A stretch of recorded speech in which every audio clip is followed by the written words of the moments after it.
Morning and Evening by Charles Spurgeon, August the 17th, morning. But I am like a green olive tree in the house of God.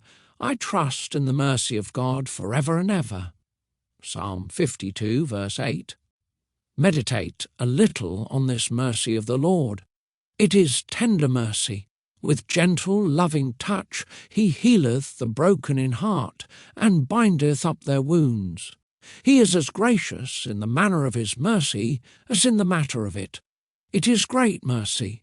There is nothing little in God. His mercy is like himself. It is infinite. You cannot measure it. His mercy is so great that it forgives great sins to great sinners after great lengths of time, and then gives great favours and great privileges, and raises us up to great enjoyments in the great heaven of the great God. It is undeserved mercy, as indeed all true mercy must be, for deserved mercy is only a misnomer for justice. There was no right on the sinner's part to the kind consideration of the Most High. Had the rebel been doomed at once to eternal fire, he would have richly merited the doom. And if delivered from wrath, sovereign love alone has found a cause, for there was none in the sinner himself. It is rich mercy.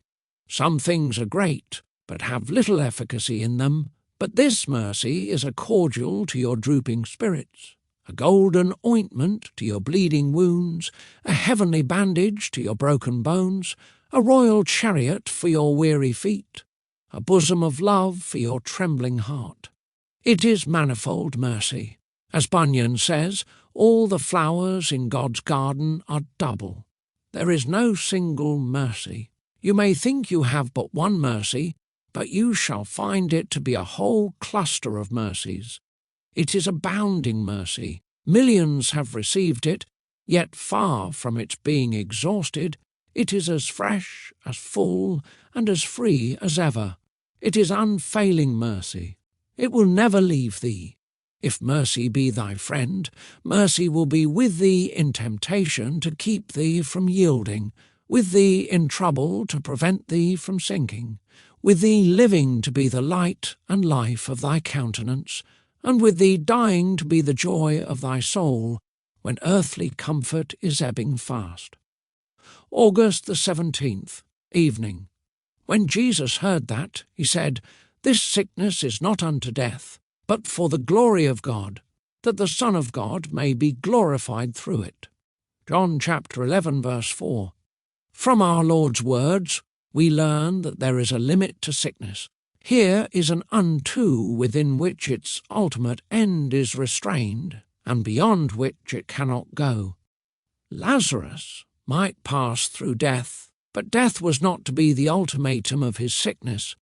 In all sickness the Lord saith to the waves of pain, Hitherto shall ye go, but no further. His fixed purpose is not the destruction, but the instruction of his people. Wisdom hangs up the thermometer at the furnace mouth and regulates the heat. 1. The limit is encouragingly comprehensive. The God of providence has limited the time, manner, intensity, repetition, and effects of all our sicknesses. Each throb is decreed, each sleepless hour predestinated, each relapse ordained, each depression of spirit foreknown, and each sanctifying result eternally purposed. Nothing great or small escapes the ordaining hand of him who numbers the hairs of our head. 2. This limit is wisely adjusted to our strength, to the end designed, and to the grace apportioned. Affliction comes not at haphazard. The weight of every stroke of the rod is accurately measured. He who made no mistakes in balancing the clouds and meting out the heavens commits no errors in measuring out the ingredients which compose the medicine of souls. We cannot suffer too much, nor be relieved too late. 3. The limit is tenderly appointed. The knife of the heavenly surgeon never cuts deeper than is absolutely necessary. He doth not afflict willingly, nor grieve the children of men. A mother's heart cries, "Spare my child," but no mother is more compassionate than our gracious God.